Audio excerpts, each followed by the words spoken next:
What's the question?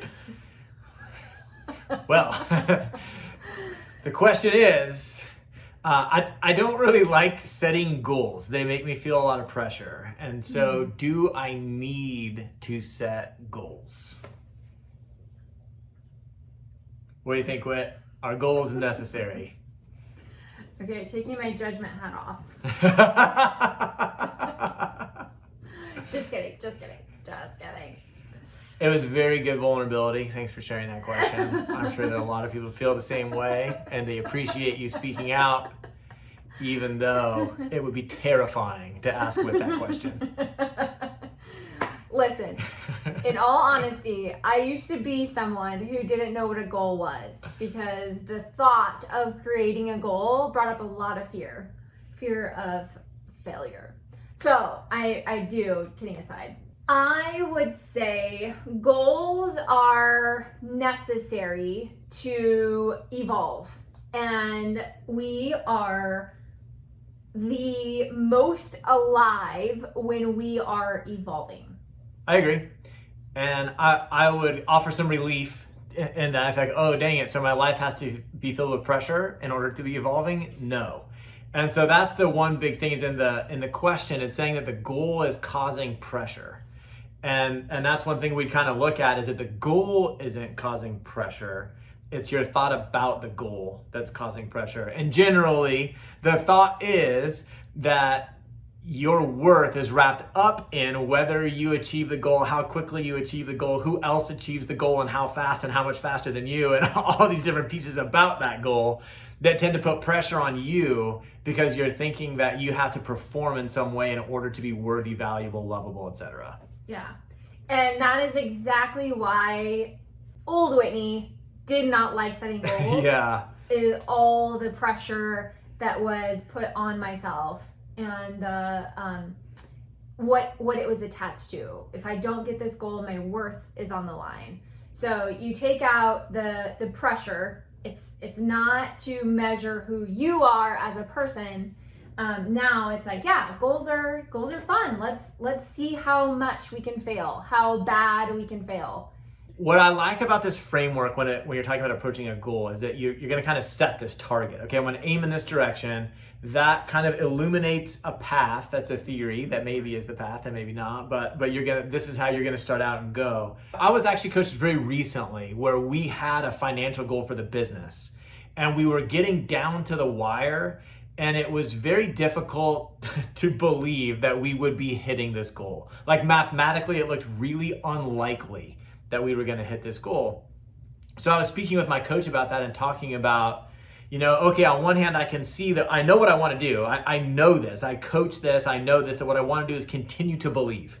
And I want to continue to believe because I'm going to show up in this certain way. But at the same time, there's a part of me going, but it's really unlikely. This goal is causing pressure now because now I'm trying to achieve something that I don't really believe I can achieve. I'm running out of time. And even if I believe it today, 2 weeks from now, or like one day before the new year, and so I'm like, how do I deal with this pull back and forth?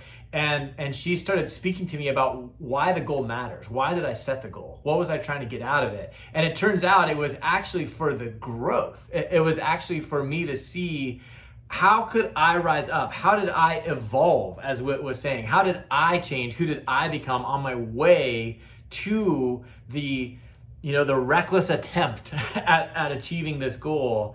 And so once I had that clarity, I was like, oh, well, then it makes no sense to quit on the goal. Mm-hmm. I would want to keep going till the last possible moment, not because I'm thinking, okay, let's just believe that all things are possible and maybe I'll make $1 million in 1 minute. No, not like that. It's more like, no, I'm going to continue to pursue at my highest level of belief because I would like to squeeze out all of the learning there is in this process, all the way till the last minute. And an example that comes to mind is, like I've talked about in another episode, which you can check out, is when I stopped over drinking. When I was on that journey, I had to learn how to become someone who was confident in social situations without having a glass of wine to take the edge off.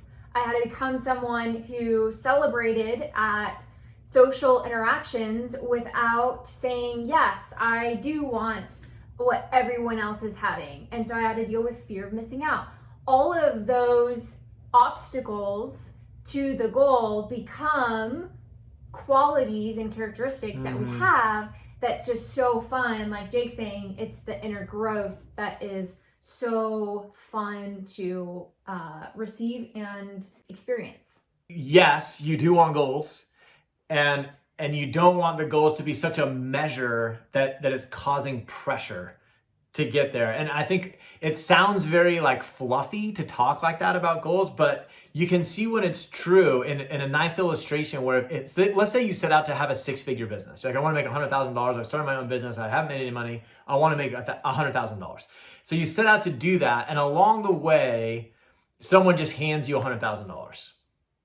Well, technically you hit your goal, but going into the next year, you have all of the pressure, all of the anxiety, all of the self-doubt that you had in the previous year, right? Whereas if you had overcome the obstacles, if you've done the growing, if you have determined how to make $100,000, well, then now going into the next year, if you set your same goal, make $100,000 again, you've got more self-confidence, you have reassurance, you know that you've changed, you've become somebody who can accomplish this. And I think that's a good way to see what it is you're really after. Because the goal of knowing you're somebody who can do it versus just having it done is the reduced pressure and anxiety that you just live your life with after taking the actual journey. Yeah. Well said, Jake. Thank you. Done. So, Jake, how do you stay motivated? That's a great question. That was actually the second question we had on here today. It was a great follow-up to that one, because now you're like, okay, well, if it's not about the goal, then how do you stay motivated day in and day out when so many of us use that goal as our motivation to get there? So, well, you don't. You just do it unmotivated. Yeah, once you determine that you can just be happy where you are, then you just watch TV, right? Yeah. Like, awesome. Let's binge watch some series and just choose to be happy here. No, I think motivation is very personal. I think what motivates one person is not motivating for someone else. So it's definitely asking yourself, how have you been motivated? And is it something that's sustainable? I know that one of the ways that I have motivated myself very successfully is through fear. Fear of failure. And I'll tell you, it will work.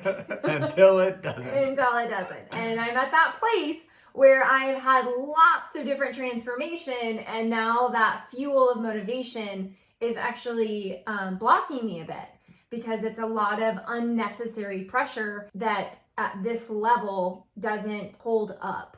And so I have to ask myself this question. So going back to Jake, we'll all look to him. How do you motivate yourself, Jake? I like to think of it like this. Motivation is a feeling, and feelings come from thoughts. And so what I ask myself is, how do I want to be thinking in order to feel motivated? And so if I think that through, what I'm looking for is a habit of thinking. And so a lot of times people say, oh, I'm trying to get this habit. I need to feel motivated to get this habit, but I want a habit of thinking. And what I need to do to get a habit of thinking is I need to know that my habit of thinking is not silly, that my thought isn't silly, that it actually does work. And so I take a look at a thought like, even if everything were to fall apart, I would still be okay. That even if I accomplish nothing from this day forward, that the only real purpose I have on this earth is to achieve salvation, even though it's just given to me as a gift, right? So I'm like, oh, hey, I've already done everything I need to do on this planet, but by just saying I believe. Now I'm like, okay, does that leave me wanting to watch Netflix, as we were joking around before? No, it doesn't. When I think that thought, when I think, wow, I've already accomplished everything I need to accomplish, I'm already worthy, I'm unconditionally lovable, my life's gonna be good no matter where it goes from here, I get this like, well, then what can I do? Like, that's what starts popping into my mind. And then I start thinking, okay, I want to be thinking that thought as much as possible. I want to be thinking about how I'm already unconditionally loved. I want to be thinking about how I'm amazing no matter what I do. And that drives me towards the action I want to take anyway. Now I know that thoughts like that aren't dumb. They're not going to put me on the couch watching Netflix. And so now I can build a habit of choosing to think that as I go forward. Are you taking notes on what I'm saying? It's really good coach. Out of the two of us, he's the best self-coach. I am the best coach for you. The second best coach is speaking right now, so there's a really good stuff coming. No, that was really good. I love that. Oh, thanks. I feel like you're even being genuine. I am. Wow. All right. I'll take it. Of course I am. Even Duke says that it's good. Okay, come on. Oh, he did. So there you go. Yes, set goals. Habits of thinking. That's where your motivation is going to come from. Hey, thanks for watching this episode of Ask Steadfast. Whit and I are super excited to use this avenue to sort of spread our message. And so it would mean a ton to us if you'd subscribe to this channel. Additionally, if you have any questions you'd like to see addressed in future episodes, whether serious or funny, we'd love to see those in the comments. So leave that in the comment below, and we'll see you in the next one.